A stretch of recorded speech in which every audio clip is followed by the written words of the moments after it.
오늘 주신 말씀을 통해서 나를 따르라고 하시다라는 제목으로 하나님 말씀 선포합니다.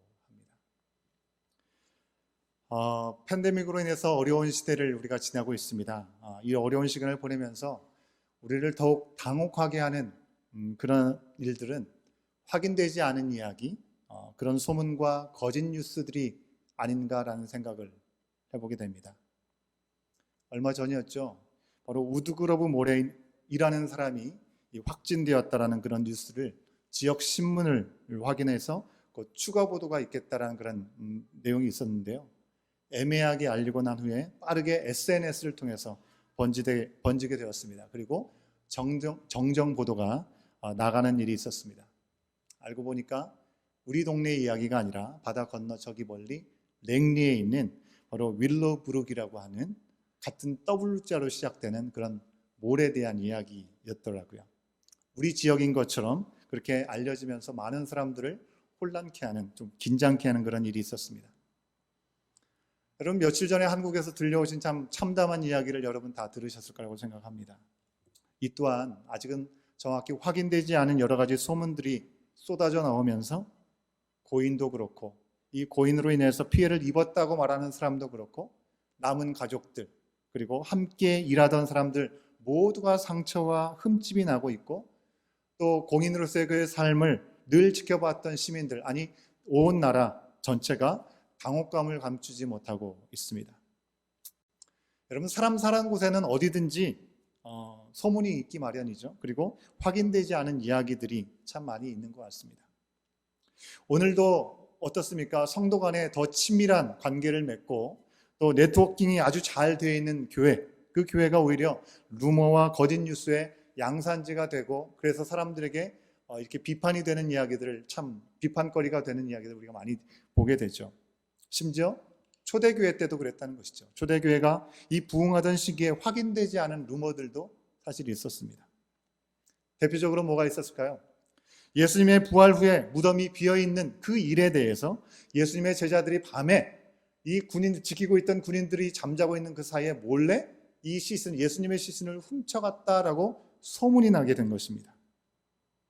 예수님께서 부활하신 것이 아니라 제자들이 그 시신을 빼돌려서 예수님이 부활했다라고 헛소문을 내었다라고 그렇게 몰고 간 것입니다. 그런데 실상은 어떻습니까? 제자들이 헛소문을 낸 것이 아니라 바로 대제사장들과 이 장로들이 이 군인들에게 돈을 주고 매수를 하게 된 것이죠.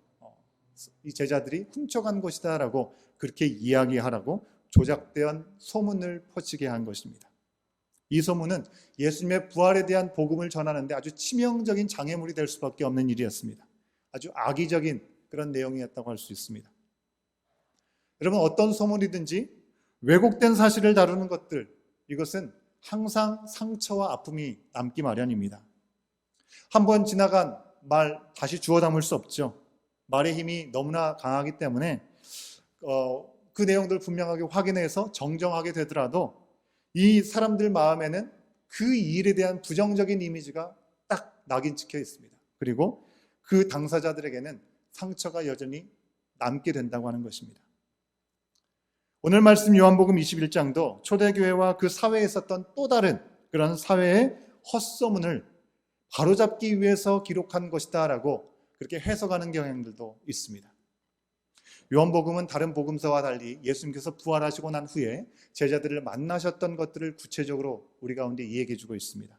바로 제자들이 모였던 예루살렘에 예수님께서 나타나셨고요. 그리고 갈릴리에 가셔서 제자들과 함께 만나신 이야기가 요한복음에 등장하고 있습니다. 한마디로 예수님께서 부활하시고 하늘나라를 승천하시기 그 사이에 에필로그에 대한 이야기다라고 우리는 얘기할 수 있습니다. 그런데 요한이 왜 굳이 이 에필로그에 대한 기록을 했냐는 것입니다. 그 목적이요, 오늘 우리가 읽었던 말씀 바로 다음인 23절에 나오는 대로 바로 요한의 죽음에 대한 내용, 요한의 죽음에 대한 내용이 오해가 있었다는 것을 바로잡기 위해서 기록했다라고 해석하는 경향이 있습니다. 여러분, 요한을 잘 기억하시죠? 요한은 이 복음서 4개 중에 가장 늦게 복음서를 기록했고요. 일찍이 순교했던 다른 제자들과 달리 아주 오랜 시간 생명을 유지했습니다. 94세까지 살았습니다. 그가 오래 살아남아서 복음서를 기록했죠. 요한 1서와 2서와 3서 그리고 요한 계시록을 기록하게 되었습니다. 그래서 오늘날 우리에게 있는 교회까지 아주 말씀의 큰 유산을 우리 가운데 남겨주었습니다. 그런데 이처럼 장수하는 그에 대한 큰 오해, 바로 헛소문이 분명히 있었다는 것입니다. 그게 무엇일까요? 이 요한을 향한 그 헛소문과 오해는요, 예수님이 죽지 않겠다고 말씀하셨다는 내용이었습니다. 요한은 예수님이 말씀하셨는데 절대로 죽지 않는데 라고 그런 소문이 있었습니다. 요한은 이 말에 대해서 23절 말씀으로 분명하게 설명하고 있습니다. 23절 말씀을 제가 읽어 드리겠습니다. 이 말씀이 형제들에게 나가서 그 제자는 죽지 아니하겠다 하였으나 예수의 말씀은 그가 죽지 않겠다 하신 것이 아니라 내가 올 때까지 그를 머물게 하고자 할지라도 네가 무슨 상관이냐 하신 것이로라 라고 말씀하고 있습니다. 예수님이 말씀하신 것에 대해서 요한이 죽지 않겠다라고 하시는 것이 아니라 예수님께서 다시 오실 때까지 그를 죽지 않고 머물게 한다 할지라도 그것이 너하고 도대체 무슨 상관이냐라고 말씀하셨다는 것이죠. 그렇게 설명하고 있습니다. 만약 이 사실을 제대로 바로잡지 않은 채로 요한이 죽고 말았다고 한다면 믿는 자들에게는 아주 큰 걸림돌이 될 것입니다. 거짓이라는 이야기로 그것을 받아들이지 않겠죠. 특히 요한이 그렇게 죽어버리고 난 후에 그것은 잘못됐다고 받아들이면 요한복음서, 요한 1, 2, 3서, 요한계시록 모두 이 진정성을 잃어버리고 말게 될 것입니다. 여러분, 초대교회 당시에 복음 전파의 그 진정성, 이것을 바로 세우기 위해서 그런 이유 때문에 이 요한복음이 이 에필로그처럼 마지막에 이렇게 기록되었다라고 우리가 이해할 수 있을지 몰라도 그 덕분에 우리는 또 한 가지를 중요하게 알 수 있습니다. 바로 부활하신 예수님께서 베드로를 다시 부르시는 모습을 통해서 그를 부르시고 그를 다시 보내시는 소명과 이 사명에 회복되는 장면을 우리는 분명하게 목도할 수 있게 되었다는 것입니다. 예수님께서 부활하신 후에 예루살렘으로 가셨습니다. 거기서 지난주에 살펴봤죠. 두려움과 의심 가운데 문을 꼭꼭 걸어 잠그고 사로잡혀 있었던 이 제자들에게 가셔서 자신을 보여주셨습니다. 그리고 갈릴리의 디베리아 호수에 예수님이 가셨습니다. 그리고 제자들에게 나타나셨습니다. 그 호수에는 베드로와 도마와 나다니엘과 야고보와 요한, 그리고 이름이 밝혀지지 않은 2명의 제자들, 총 7명의 제자들이 있었습니다. 그들은 예수님이 부활하신 후에 갈릴리로 가라고 말씀하신 대로 그곳에 갔습니다. 그런데 거기까지는 갔는데 그리고 나서 거기서 무엇을 해야 되는지는 그들이 알지 못했던 것이죠. 바로 그때 늘 성격이 급하고 말과 행동이 동시에 나가던 베드로는 뭔가를 해야겠다는 생각이 있었겠죠. 근데 그가 할 수 있는 것이 무엇입니까? 그가 할 수 있는 유일한 것, 그리고 할 수 있는 최선은 고기를 낚는 것이었습니다. 그리고 바다에 배를 띄워서 고기를 잡으러 나가게 된 것입니다. 다른 제자들도 마땅히 할 것이 없으니 이 베드로를 쫓아서 그 배에 몸을 실게 된 것이죠. 베드로가 나는 고기를 잡으러 가더라 라고 얘기를 했습니다. 아마 그 순간에 베드로가 할 수 있는 것 바로 그것뿐이었기 때문에 그렇겠죠. 그런데 바다 나갔을 때 고기를 얼만큼 잡았습니까? 한 마리도 잡지 못했습니다. 그날 밤새 아무것도 잡지 못했다라고 성경은 기록하고 있습니다. 여러분, 저는 낚시를 많이 해보지 않았습니다. 낚시를 또 잘 모릅니다. 그러나 일반적으로 보면 이 물고기들이 밤에 이 먹이를 먹으려고 수면 위로 이렇게 올라온다고 얘기하죠. 그래서 밤에 고기들을 많이 낚을 수 있다라는 그런 이야기를 듣습니다. 상식적으로도 밤에 물고기를 잡으러 가는 것이 마땅한 일인데 그 밤새 물고기를 한 마리도 잡지 못했다는 것입니다. 허탕치고 말았습니다. 그런 그들에게 예수님께서 나타나신 것입니다. 바닷가에 계셨던 예수님께서 그들에게 뭐라고 얘기하십니까? 그물을 오른편으로 내리라 라고 말씀을 하셨습니다. 여러분, 어디선가 많이 본 장면 아닙니까? 예수님께서 처음 베드로를 제자로 부르실 때, 처음 만나셨을 때의 장면을 우리는 떠올려 볼 수 있는 것이죠. 아주 비슷합니다. 그물질을 하고 아무것도 잡지 못했던 이 베드로에게 예수님께서 오셔서 그에게 뭐라고 하십니까? 그물을 던지라고 얘기를 하십니다. 근데 거기에 순종을 하죠. 깊은 데로 그물을 던지라라고 예수님께서 말씀하셨는데, 부활하시고 그들에게 나오신 예수님께서는 이번엔 뭐라고 얘기하셔요? 오른쪽, 배 오른쪽으로 그물을 내리라라고 아주 비슷한 말씀을 하고 계십니다. 그리고 예수님의 말씀대로 했을 때 그물이 찢어질 정도로 많은 고기를 잡게 되었던 것도 비슷한 내용입니다. 또 한 가지는요, 야고보와 요한이 이 베드로가 부르심을 받을 때 그 현장에 있었고요, 그리고 부활하신 후에 배 오른쪽으로 그물을 내리라고 할 때도 그 현장에 야고보와 요한이 똑같이 있었다고 하는 것입니다. 여러분, 이 일을 통해서 무엇을 얘기하시는 걸까요? 예수님이 함께 하시는 삶과 예수님께서 함께 하시지 않은 삶의 차원이 얼마나 다른지를 극명하게 보여주고 있는 것이죠. 아무리 현실 삶 속에서 어떤 기술적인 어떤 지식을 갖고 있다 할지라도 예수님 없이는 결코 풍성한 열매를 맺는 삶을 살 수 없다는 것을 보여주시는 것입니다. 예수님 없이 그들은 아무것도 할 수 없음을 다시 한번 예수님이 부활하신 후에 경험하게 되었습니다. 이에 사랑하시는 제자라고 기록되어 있죠. 바로 요한을 얘기하죠. 이 요한은 주님이시다 라고 외칩니다. 이야기를 들었던 베드로는 어떻게 반응합니까? 베드로는요, 이 말을 듣자마자 바다로 몸을 던집니다. 그리고 무태에 계시는 예수님을 향해서 열심히 수영해서 나가는 것이죠. 당시의 배는요, 바닷가로부터 그저 한 90m 정도밖에 멀리 떨어지지 않는 아주 가까운 곳에 있었습니다. 조금만 기다리면 바로 예수님을 만날 수 있는데, 이 베드로는 예수님이라는 그런 말에 아무것도 되지 않고 당장 예수님을 만나보기 원하는 마음을 가지고 배로부터 몸을 던졌습니다. 바다로 몸을 던진 것이죠. 이런 베드로와 이 제자들 위해서 예수님께서 바닷가에서 뭘 하고 계셨습니까? 숯불을 피우시고 그들 가운데 아침 식사를, 먹거리를 준비하고 계셨습니다. 그들이 잡았던 고기 153마리 되는 물고기 중에 한 마리를 가져오라라고 말씀을 하셨죠. 여러분, 제자의 수만 생각해도 한 마리 갖고는 되지 않죠. 근데 왜 예수님은 한 마리만 얘기를 하셨을까요? 가져오라는 숫자가 한 마리고 두 마리고 이것이 중요하지 않기 때문에 그런 것이죠. 이미 예수님께서 오병이어의 기적을 통해서, 그죠? 물고기, 보리떡 5개와 물고기 2마리로 5,000명이 넘는 사람들을 먹이시는 기적을 베푸시는 분이십니다. 예. 결코 많은 물고기가 필요치 않으셨습니다. 다만 제자들이 예수님의 말씀에 따라 잡았던 그 물고기를 내게 하심으로 그들 앞에 허락될 삶이 어떤 것인지를 예수님께서 말씀해 주고자 하셨다고 하는 것이죠. 먼저요, 그들은 그들의 힘으로는 주님의 일을 할 수 없었다는 것을 분명히 깨달을 수 있었습니다. 주님이 그들과 함께 하셔야 빈 그물은 가득 찰 수 있었던 것입니다. 들기 힘들 정도로, 찢어질 정도로 아주 풍성한 열매를 맺게 하시는 것이 주님과 함께 할 때 가능하다는 것을 그들은 경험하게 되었죠. 다음으로 그들 자신의 힘으로는 안 된다 할지라도 그들은 바로 주님이 함께 하실 때 허락된 은사와 능력을 아낌없이 드려야 된다는 것을 알게 된 것이죠. 그들이 물고기를 드려야 했던 것처럼 그러할 때 예수님은 그들의 헌신과 수고를 기억하시고 복음을 전하는 이나 복음을 받는 이가 아주 풍성한 삶을, 만족한 삶을 누리게 될 것이다 라고 말씀해 주고 계신 것입니다. 그런데요, 요한복음 21장 말씀에서 유독 이 베드로에게 포커스가 맞춰져 있는 것을 우리는 생각하게 됩니다. 마치 이 베드로가 주인공인 것처럼 느껴질 정도입니다.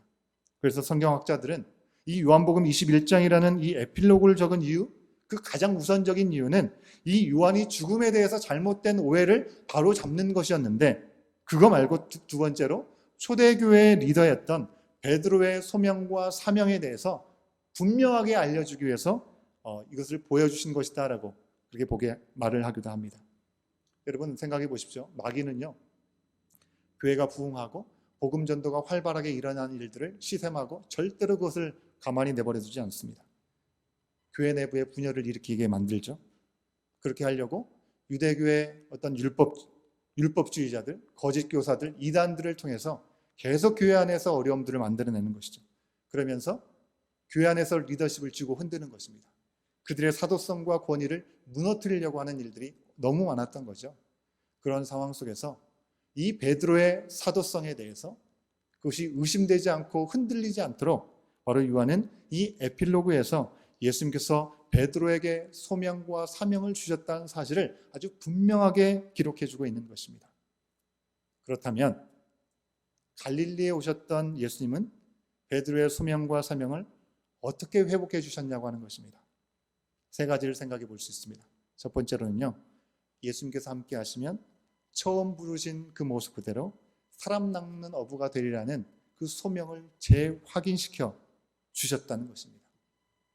예수님께서 십자가에 달려 돌아가셨을 때 베드로와 제자들은 두려움과 의심 가운데 숨어 있을 뿐이었습니다. 아무것도 할 수 있는 것이 없었습니다. 그러나 부활하신 예수님을 만난 후에 그들은 말씀하신 대로 갈릴리에 왔죠.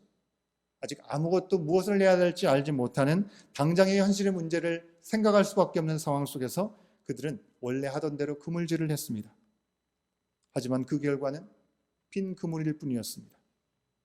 전에 익숙하던 일들, 그 일들조차도 할 수 없게 된 이 베드로는요, 예수님이 처음 만나셨을 때 그에게 주셨던 그 부르심을 다시 한번 의지하고 그물을 던질 수 있게 되었습니다. 그리고 풍성한 수확을 얻게 되었죠.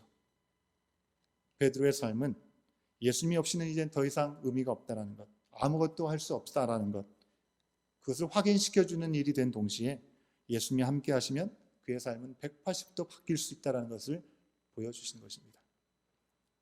두 번째로요, 생각만 해도 수치스럽고 아주 괴로웠던 실패의 상처를 우리 주님께서 보듬어 주셨습니다. 그랜트 오스본이라고 하는 신학자가 있는데요, 예수님이 바닷가에서 피워두신 이 숯불에 대해서 이 베드로는 어떻게 받아들일 수 있었는지를 기록하고 있는데요, 여러분 생각해 보십시오. 예수님이 저기 무태 계신다는 말을 듣고 바다에 몸을 던졌습니다. 열심히 수영해서 무태에서 예수님을 만났을 때 숯불을 피우신 예수님 앞에 나가게 되었겠죠. 이 숯불 앞에선 이 베드로는 온통 젖어 있는 이 몸이 좀 따뜻한 그런 온기를 느낄 수 있는 숯불일 수 있었을 것입니다. 그러나 한편으로는 마음적으로는 한기를 느낄 수밖에 없는 숯불일 수 있었다는 것입니다. 왜 그렇습니까? 그토록 자신만만했던 베드로였는데 그가 다른 숯불 앞에서 예수님을 3번이나 부인하는 일을 했기 때문에 그렇습니다. 대제장의 뜰 앞에서 신문 받으신 예수님을 가까이에서 문 밖에서 지켜보던 베드로였습니다. 그곳에는 제사장의 종들과 또 다른 사람들이 있었죠. 네가 예수님의 제자가 아닌지를 질문하는 일이 있었습니다. 그 종 중에 한 명은요, 예수님께서 잡히실 때 그 대제장의 종의 귀를 잘랐던 사람의 친척도 거기 있었던 것이죠. 그러니 예수님과 자신이 관계가 있다라고 한다면 무슨 일이 어떤 일을 당할지 모르겠다라고 하는 어떤 큰 두려움이 그를 사로잡을 수밖에 없었겠죠. 결국 베드로는 3번이나 반복해서 예수님을 부인했습니다. 그 수치스럽고 고통스러운 일이 바로 새벽 미명에 숯불이 피어있는 자리에서 일어난 일이라고 하는 것이죠. 그렇게 베드로에게 숯불이라고 하는 것은요, 결코 좋은 기억으로만 남을 수 없는 일이었습니다. 어쩌면 베드로는 평생 숯불이라는 것을 보게 될 때마다 그가 경험했던 끔찍한 두려움과 예수님을 부인하는 것에 대한 수치스러움과 그런 마음들을 느낄 수밖에 없었을지도 모르겠습니다. 그러나 예수님께서는 그런 그를 아시고 새벽 미명에 숯불을 피우시고 조반을 만드시면서 그를 부르신 것입니다. 생선과 떡을 구워 주셨습니다. 두려움과 수치는 예수님의 사랑으로 덮이게 되고 상처는 은혜로 바뀌어지게 되었습니다. 평생 숨기고 싶었던 그 상처가 주님의 은혜로 바뀌고 이제는 복음을 위해서 전할 수도 있는 자랑거리를 삼을 수 있는 회복이 바로 베드로에게 허락됐다는 것입니다. 세 번째로요, 예수님은 베드로에게 3번의 질문을 통해서, 명령을 통해서 사명을 새롭게 해주셨습니다. 예수님은 제자들이 그 아침에 먹을 것을 제공하실 때 아침을 먹으라라는 그런 말 외에는 다른 말씀을 한마디도 안 하셨습니다. 하지만 식후에 베드로에게 3번의 질문을 하셨죠. 네가 이 사람들보다 나를 더 사랑하느냐라고 물으셨습니다. 왜 이렇게 물으셨을까요? 체포되시기 마지막 날 저녁에 예수님께서 제자들을 불러 모으시고 최후의 만찬을 하셨을 때 베드로는 누구보다도 강력하게 의지를 불태우며 이야기했습니다. 모두 주를 버릴지라도 나는 결단코 주를 버리지 않겠다라고 하신 그 베드로의 고백을 아마 예수님께서 기억하고 계셨을지도 모르겠습니다. 누구보다도 예수님을 사랑하고 예수님을 믿고 따르던 자신의 모습을 보여주고 싶었겠죠. 그런 베드로였지만 예수님이 잡히셨을 때 그는 도망쳐야만 했고 다시 신문을 받으신 예수님의 곁에 빙빙 맴돌다가 결국 저주하고 맹세하고 예수님을 부정했습니다. 예수님과 상관이 없다고 얘기했습니다. 여러분, 베드로는 분명히 누구보다도 예수님을 사랑했던 사람이었습니다. 그리고 단언컨대 나만큼 예수님을 생각하는 사람이 있으면 나와보라 그래 라고 얘기할 정도로 가족들을 버리고 삶의 터전을 버리고 예수님을 쫓았던 것이죠. 따랐습니다. 자신만큼 믿음과 사랑이 크다고 생각할 사람이 없었을지도 모르겠습니다. 그러나 그 베드로를 비롯한 그 어떤 사람도 자기의 결단과 의지와 열심만으로 예수님을 온전히 따를 수 없다라는 것을 그는 철저하게 경험할 수밖에 없었습니다. 왜 그렇습니까? 우리 모두도 의인은 한 사람도 없고 우리가 하나님 앞에 다 죄인이기 때문에 그렇죠. 여러분, 내 유익과 내 안전을 조금이라도 해치는 일이 있다고 한다면 우리가 예수님을 사랑하는 사람이라 할지라도 자기 중심으로 돌아가는 것이 바로 우리들의 모습 아니겠습니까? 그 사실을 너무나 뼈저리게 경험했던 베드로는요, 나는 할 수 없다라는 패배감과 절망에 빠져서 어찌할 바 알지 못하도록 그냥 그 자리에 내버려 두지 않고 사랑을 재확인시켜 주시는, 그리고 그를 회복하시는 하나님의 은혜가 주어졌다는 것입니다. 여러분, 예수님께서 베드로에게 요구하시는 사랑이요, 조금의 흠도 티도 없는 온전하고 순전한 그런 사랑입니까? 그렇지 않습니다. 위기 앞에서 너무나 쉽게 무너질 수밖에 없는 아주 조그만한 사랑일지라도 그래도 여전히 나를 사랑하는 그 예수님의 물음 앞에 그렇습니다, 주님, 내가 주님을 사랑합니다라고 고백하기를 주님은 원하셨다는 것입니다. 여러분, 우리가 부모님의 사랑을 어떻게 갚을 수 있습니까? 갚을 수 없는 부모님의 은혜와 그 사랑 앞에서 내가 얼마나 이기적인지를 우리는 자녀들은 늘 생각하게 되죠. 그리고 정말 내 사랑은 참 보잘것없구나라고 느낄 때가 참 많습니다. 그것을 깨달으면서도 우리가 부모님에게 사랑합니다라고 고백할 때 그 고백이 거짓이 아니지 않습니까?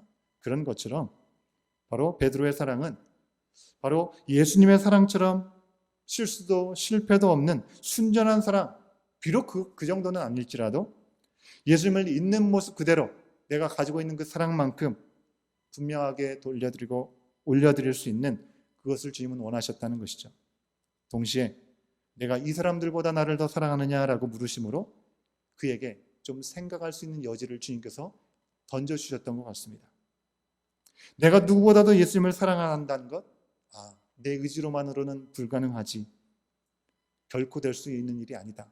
하지만 나는 그런 사람이 되고 싶다. 그런 소원과 결단을 돌아보게 하시는 예수님의 질문이었다는 것이죠. 이제 베드로는요, 자신의 사랑을 다시금 예수님께 고백합니다. 그냥 아무 의미 없이 외치는 허공에 울리는 메아리처럼 사랑합니다, 그렇게 말한 것이 아닙니다. 양심의 가책이 느껴지고 너무나 부끄러운 일이었지만 그래도 주님이 내 마음을 아십니다라고 마음을 그 예수님 앞에 고백하고 있는 베드로의 답변을 우리는 볼 수 있죠. 그런 베드로에게 예수님께서 3번 명령을 하십니다. 내 양을 먹이라, 내 양을 치라, 내 양을 먹이라 말씀하십니다. 그리고 이어서 베드로가 주님의 양을 먹이고 치는 결과로 당할 영광스러운 그의 죽음에 대해서 예고해 주시는 말씀이 있죠. 18절의 말씀을 제가 다시 한번 읽어드리겠습니다. 우리 화면을 통해서 여러분 확인해 주시면 감사하겠습니다. 18절입니다. 내가 진실로 진실로 내게 이르노니 네가 젊어서는 스스로 띠뛰고 원하는 곳으로 다녔거니와 늙어서는 네 팔을 벌리리니 남이 내게 띠띠우고 원하지 아니하는 곳으로 데려가리라. 여러분, 여기서 남이 내게 띠띠우고 원하지 않은 곳으로 데려간다. 여러분, 이 말이 우리에게는 굉장히 추상적인 말로 들리죠. 하지만 그 당시만 하더라도요, 당시의 사람들이 들으면 십자가의 처형임을 대번에 알아들을 수 있는 그런 표현이었다고 합니다. 실제로 베드로는 이후에 십자가에서 거꾸로 달려서 순교했다라고 알려져 있습니다. 인간적으로는 아주 처참한 그런 마지막이지만 주님 앞에 온전히 영광을 돌리며 마무리를 했던 그의 인생이었습니다. 이제 예수님은요, 당신의 양을 먹이고 치고 영광스러운 죽음에 이르는 베드로와 이 베드로에게 그 사명을 온전케 하시기 위해서 중요한 말씀을 하십니다. 그 말은 나를 따르라 라는 말씀입니다. 여러분, 예수님께서 나를 따르라 베드로에게 얘기하셨을 때 거기에는요, 예수님께서 보여주신 놀라운 기적, 예수님의 말씀에 담겨진 놀라운 호기심, 자신을 알아봐 주시고 인정해 주신 것에 대한 응답, 그것으로 나를 따르라고 한 것이 아닙니다. 뭔가 자신의 마음과 정열과 감정과 열심, 예수님에 대한 사랑과 사람들의 이목과 사람들이 무엇을 기대하는지 자신의 지위에 따라 나를 따르라는 말에 응답하는 것이 아니라 나 즉 예수님을 따르라고만 얘기하고 계십니다. 살든지 죽든지 열심을 내든지 가만히 있든지 앞으로 나가든지 멈추든지 때를 얻든지 못 얻든지 오직 예수님을 따르라라고 말씀하십니다.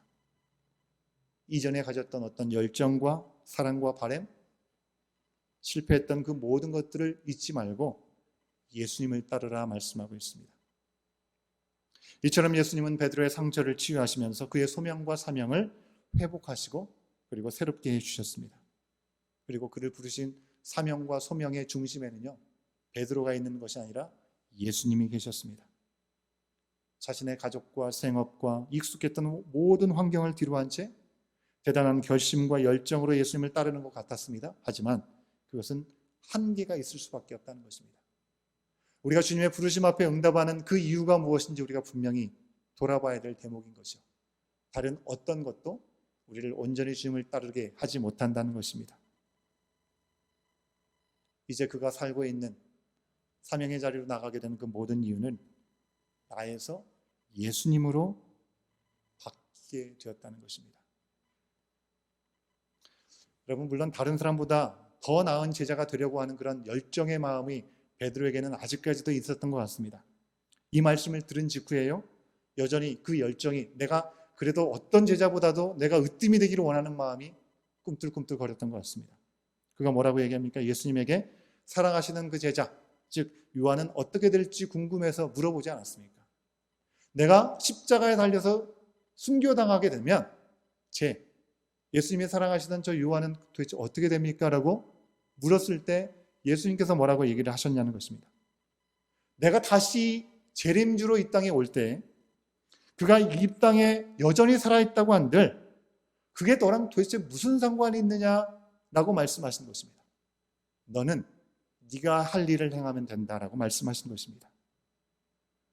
여러분, 여전히 다른 사람들과 경쟁하고 비교하면서 자기의 열정으로 예수님을 더 잘 따르려고 했던 이 베드로의 헛된 열심을 내려놔라, 예수님 말씀하시는 것입니다. 사랑하는 여러분, 주께서 우리를 부르심은 다른 사람보다 우리가 좀 더 나아서가 아닙니다. 주님이 우리를 사랑하시고 우리를 택해 주셨습니다. 그래서 우리는 하나님의 자녀로 부르심의 자리에 있을 수 있는 것이죠.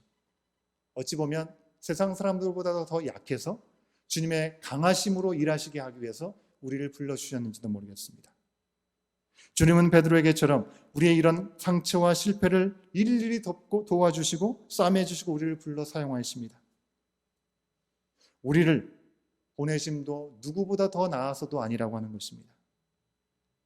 부족하고 연약하고 남들과 크게 다를 바 없지만 그래도 온전치 않은 그 사랑으로 남아 주님을 사랑해서 나를 부인하고 주님을 따르는 삶, 그 삶을 살 때 주님은 우리가 나아가는 자리마다 주님이 주시는 변화와 능력의 역사에 쓰임받는 모습이 될 수 있을 줄로 믿습니다.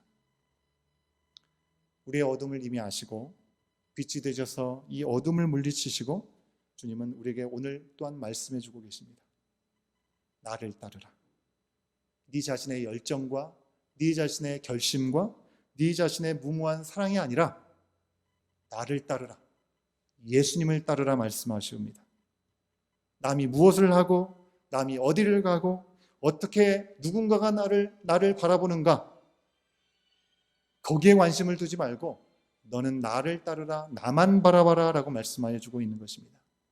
사랑하는 여러분, 우리 주님을 따라서 빛으로 걸어가면서 그 빛을 다시금 깊이 받고 또 세상의 빛을 발할 수 있는 우리의 삶의 현장이 될 수 있기를 우리 주님은 이 시간에 우리의 예배를 받으시면서 말씀해 주고 계시는 것입니다. 그럼 우리 시간 잠깐 기도하는 시간 갖도록 하겠는데요, 온갖 무수한 소식들이 난무하는 이 세상의 한복판에서 우리는 그런 이야기들로 인해서 때로는 상처를 받고 우울해지고 절망 가운데, 낙심 가운데 머무르게 될 때가 있지 않습니까? 분명히 예수님께서 이 베드로에게 찾아오셨습니다. 그리고 그를 온전하게 회복시키시기 위해서 사람 낚는 어부가 되리라는 그 약속을 재확인시켜 주셨습니다. 그리고 그에게 있었던 실패의 큰 상처를 보듬어 싸매어 주셨습니다. 그리고 소명과 사명의 자리로 그를 다시금 초청해 주셨습니다.